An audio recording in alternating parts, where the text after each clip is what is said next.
It's decided that a famous fishapod couldn't walk, Earth's magnetic field still can't be explained by evolution, and we dive into the mailbag with an extended play version. This is Genesis Week.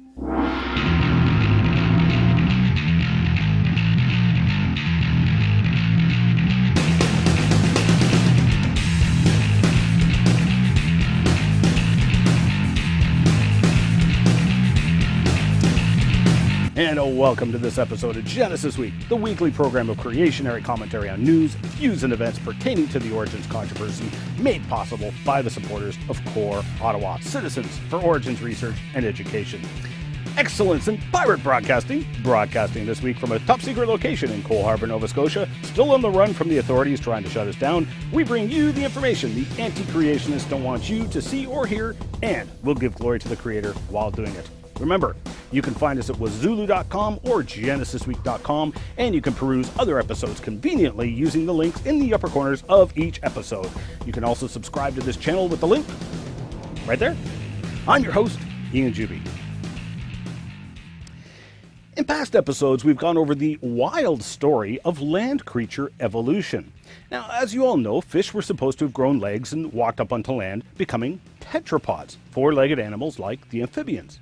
In fact, a very famous fishapod sequence has been developed over the years. Now, this past week, a report came out in Nature magazine detailing a skeletal structure of one of the famous fishapods, Ichthyostega.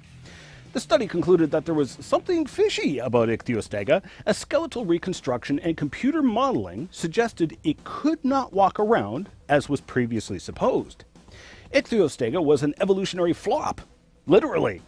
The researchers concluded that at best, Ichthyostega may have flopped around using its front flippers, much like a seal does on land, and that its back flippers probably didn't even lift its back end off the ground. But, as was pointed out in previous programs, we find fossil tetrapod footprints in rocks considerably older than any of the alleged tetrapod ancestors. Now, footprints from a tetrapod that had fully developed feet, toes, ankle bones, and limb bones. You cannot be your grandfather's father. Therefore, this entire fishapod sequence is no longer valid. Another paper in Nature by Pazzo et al. Discusses how, once again, we have insurmountable problems explaining the Earth's geomagnetic field within the paradigm of an Earth billions of years old. The researchers concluded that the Earth's core was much more electrically conductive than previously thought. The high conductivity produces problems for the conventional, naturalistic model of Earth's geomagnetic field. Writing about the Pazzo paper in an editorial commentary, Bruce Buffett wrote, "It is remarkable that a modest change in thermal conductivity can have such a dramatic effect on the dynamics of Earth's core. More broadly, the latest study reveals how the properties of liquid iron make the operation of magnetic dynamos in terrestrial planets even more precarious than was previously believed.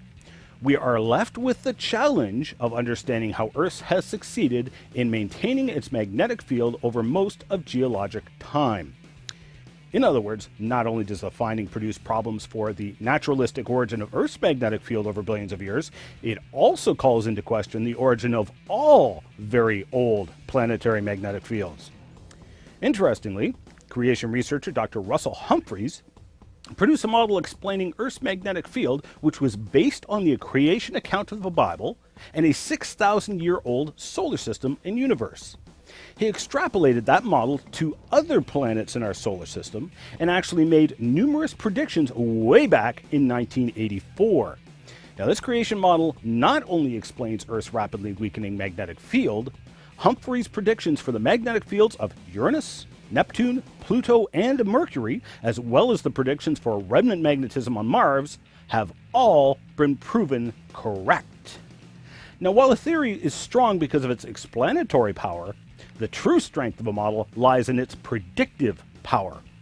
The evolutionary naturalistic theories of planetary magnetic fields have failed all explanations and all predictions, while the creation model, based on the biblical account of recent creation, has explained and predicted planetary magnetic fields.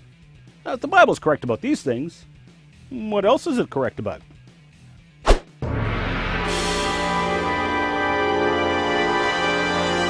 Woohoo! Mail for me?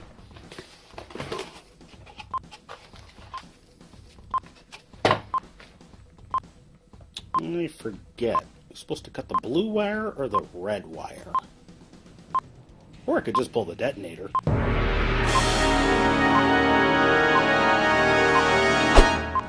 After much prayer and consultation with friends and you, the YouTube viewers, I have decided to take better control of what happens in the comments of my videos. Many of you viewers had complained about the trolls, and I also wound up spending considerable time addressing the comments left by trolls. Inadvertently, this caused me to miss the mark in reaching out to you, the reasonable, intellectual viewers. For this, I apologize, and I will now heavily moderate comments and responses. This show is intended to be a professional, reasoned critique, and I'm thus raising the bar of expectation for commenters. Comments that are off-topic, inflammatory, or are just deemed inappropriate in any way will be deleted. Repeat offenders will be banned. I welcome and invite serious and reasoned criticism, questions, and dialogue. On that note, Jason wrote in, how does YouTuber Paul Chartley come up with such slanderous imposition from watching one short video? Did Chartley let his imagination run wild? Jason was referring to Paul Chartley's video response to last week's special edition report on the Amazonian pictographs, which you can see by clicking the link for last week's episode in the upper left-hand corner. Now, because this program has higher standards than Paul Chartley apparently does, I don't think Chartley's video was even worthy of a response.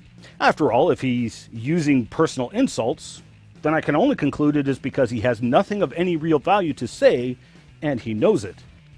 This was pretty obvious with his outrageous and ignorant claims of fabricated evidence and fraud. In fact, I took one look at Nelson's video footage, and I already knew what had happened because of my knowledge of cameras. The sun shield got turned on the camera. Now, this was obvious to anyone with any experience of cameras, of which apparently Chartley has none. And thus Chartley resorted to outlandish accusations of hidden cameras? Chartley has discredited himself, and thus I will not be wasting my time responding to his utter nonsense, lest I get caught up and miss meeting you, the serious truth seekers. Speaking of which, while in Toronto, I had the absolute pleasure of meeting Mark, James, and Robert, as well as a bunch of other guys from the Toronto Truth Seekers. Robert sent in a question for one of his co-workers named Tom, asking, what about humans in the fossil record? Well, thanks for the question, Tom, and that is an excellent question I get all the time. Where are all the human fossils? Well, actually, there's lots and lots of them, but you never hear about them. Ironically, the very same people who so arrogantly tout that they have the fossils and therefore have won are the very ones who withhold the human fossils that show that evolutionary theory does not stack up to the evidence. Now, I realize the vast majority of evolutionists do not fall into this category of people I would call anti-creationists. The vast majority of evolutionists are simply not aware of the copious numbers of human fossils, and here's why. Let's take a look at Ardipithecus ramidus cadaver. When the first fossils were written back in 2001, Nature magazine published a photograph of all the bones found thus far. Time magazine focused on this toe bone, even boldly proclaiming in their article that this toe bone proves the creature walked on two legs. Now, this is interesting for multiple reasons. This toe bone was found 16 kilometers away from the rest of the bones. Now, if you found a bone here and another bone 16 kilometers, 10 miles away, would you assume they were the same creature?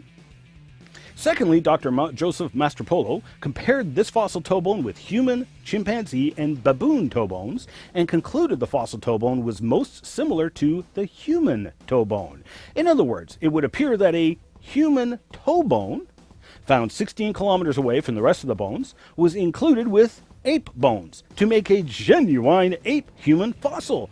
Genuine only because they mixed genuine human and genuine ape fossils together to make a fictitious chimera.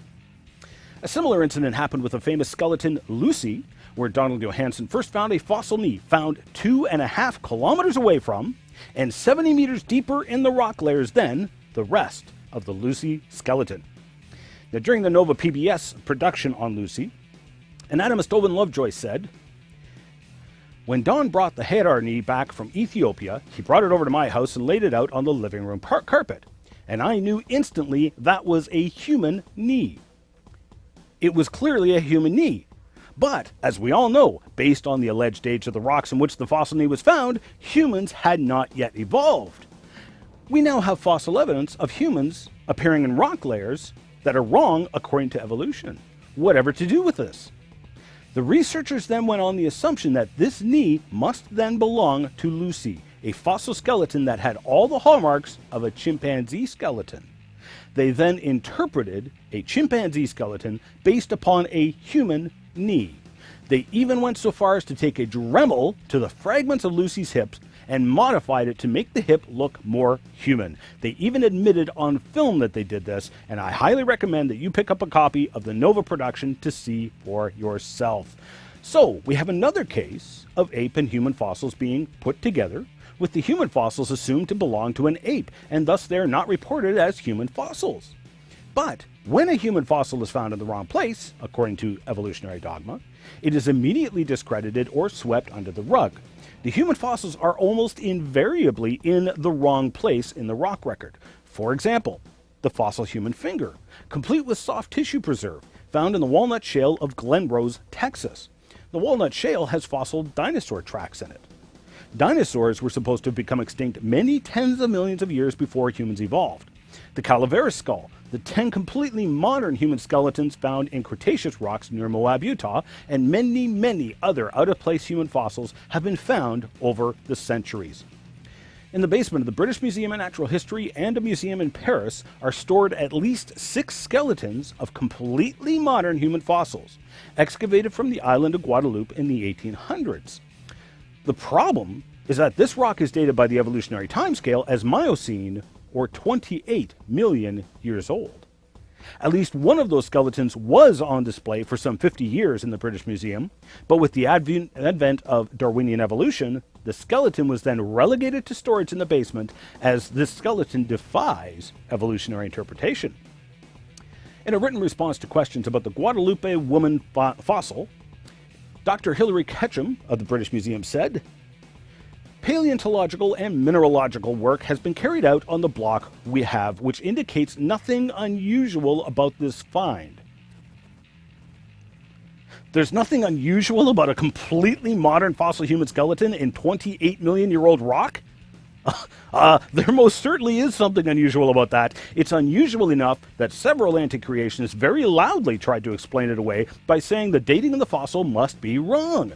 In response, geologist John Mackay went to the very excavation site on the island of Guadeloupe and verified that, yes, according to the conventional evolutionary geologic maps, that rock is 28 million years old. John then went to the British Museum to discuss his findings with Chris Stringer, Principal Scientific Officer at the British Museum. John asked Chris, "How many human fossils do you know of?" To which Stringer responded, about 30,000. 30,000? How many of you viewers are aware of these fossil bones? None of you? Yeah, that's what I thought. And that is precisely why this program exists, to bring you the information others don't want you to hear. The fact of the matter is that there are tens of thousands of fossil human bones, the vast majority of which thoroughly refute evolution. These fossils affirm that humans have been around since the beginning of time, and that millions of years of Earth's history has been scientifically falsified. And thus countless numbers of honest, truth-seeking people are convinced that evolution must be true based on the fossils. Fossils which have either been misrepresented, misinterpreted, or never even reported. I hope that answers your question, Tom. Well, that's it for this week's show. Join me again next Genesis Week. I'm your host, Ian Juby, signing off for now and reminding you of the words of our Creator, the Lord Jesus Christ, who said, "I am the way, the truth, and the life. No man comes to the Father but through me." See you next time as we search out the truth together.